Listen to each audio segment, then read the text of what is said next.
So of all the current world champions Pokemon, just who is the most underrated? Hello everybody and welcome back to the channel, and today we got a good one. I'm going to be ranking the top 10 most underrated Ash Ketchum Pokemon. Now this is the first video of 2023, so let's all start the year off strong. But before we get started though, remember, this is only my opinion. Also, I need you to use 10 million volt Thunderbolt on that subscribe button. Alright, awesome. Let's get started. Coming in strong at number 10, we have one of Ash's most iconic Pokemon, Bulbasaur. Since he was captured by Ash nearly 3 decades ago, he has always been one of Ash's most reliable Mons. Unfortunately though, as time has gone on, Bulbasaur has gotten overshadowed by other powerful Ash starters like Sceptile, Rowlet, Greninja, and of course, Charizard. Bulbasaur is honestly probably Ash's most mature Pokemon. I mean, the dude literally resisted evolution to prove how powerful he is in his base form. If that's not a Chad move, I don't know what is. Nowadays, Bulbasaur basically helps run things at Professor Oak's lab. He breaks up fights and tries to avoid Heracross. Bulbasaur's battling prowess is no joke either. Bulbasaur played a major factor in helping Ash defeat Pyramid King Brandon by defeating both his Dusclops and Solrock. We all love you, Bulbasaur. Next up at number 9, I have one of Ash's most recent captures, Sirfetch'd. Of all of Ash's Galar/World Champion team, Sirfetch'd sadly got the least amount of time to shine. I mean, he didn't get a special form, wasn't the Dragon type, or didn't even have very great development. However, this dude was a beast. It was a very pleasant surprise to see Ash capture Galarian Farfetch'd early on into Pokemon journeys. Sirfetch'd had kind of a cool brotherly bond with Dracovish, which I can appreciate.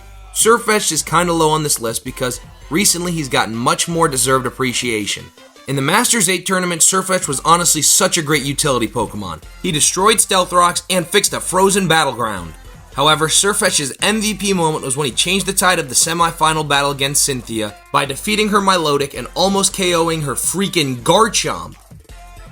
At number 8, we have Ash's final capture during his time in the Sinnoh region, Gible. Throughout Sinnoh, Gible was mostly used as a comedic relief Pokemon, but he did get a fair amount of development as he learned to master the powerful Draco Meteor attack.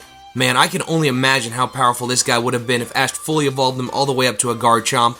By the way, we're going to be hearing stuff like this a lot during the video, so get ready.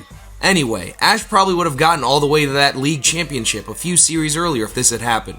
Gible did some serious work in the Sinnoh League, defeating Conway Shuckle and Dusknoir. And how could we forget what Tobias said about Gible? Draco Meteor would have eliminated any Pokémon, other than Darkrai, of course. Alright, coming in at number 7, we have a Pokemon that receives a lot of hate, Torkoal. And honestly, a lot of that hate's pretty deserved. Torkoal does kinda suck. He doesn't really have any memorable moments except always crying and him trying to swim.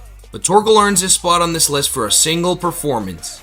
Torkoal almost defeated Brandon's Registeel and helped Ash conquer the Battle Frontier. Man, imagine if this really happened. From one fire type to the next, at number 6, we have Ash's Pignite. Now, it's no surprise to anyone that Ash's Unova team is his worst. But for a lot of that series, Pignite here was being built up as Ash's Unovan ace. And hey, maybe he could have even became a powerful Emboar. That was until the cool Croc showed up and stole the spotlight. Pignite had that signature tragic fire starter backstory, which by this time was kinda getting old, but whatever. Now, Pignite helped Ash win a few badges in Unova, but his best moment was defeating Cameron's secret weapon and arguably one of the strongest Pokemon in all of Unova, Hydreigon. Alright, time for the top 5. And at number 5, we have Ash's Kingler. After being made fun of for being too little as a Krabby, Ash decided to use him in the first round of the Kanto League. And you know what happened. He said, "Get out the brooms!" Unfortunately though, Kingler hasn't gotten much shine since his clean sweep and evolution against Mandy. However, this single battle blew my mind as a young child, and I would argue it's one of the most iconic and memorable moments from the original series. Now at number 4, we have God, or as the uneducated call him, Rowlet. The story of God Rowlet is a beautiful one. He bestowed his power upon the young boy from Pallet Town and allowed Ash to witness just a small fraction of it. Then, halfway through the series, he wanted Ash's adversaries to have a chance, so in true godlike fashion, he rested. Then when he awoke, Lord have mercy. Rowlet took down House Decidueye in dramatic fashion, then a few days later he took down Kukui's Braviary. Yup, this is him. It's good Rowlet knew never to evolve for the sake of the rest of the Pokemon universe. As we enter the top 3, we find one of Ash's coolest Pokemon, Weasel. Ash has a ton of cool water Pokemon to his name, and Weasel definitely fits right in. A fun fact about Weasel is after watching Dawn, Weasel was the first Pokemon Ash taught the Counter Shield mechanic to.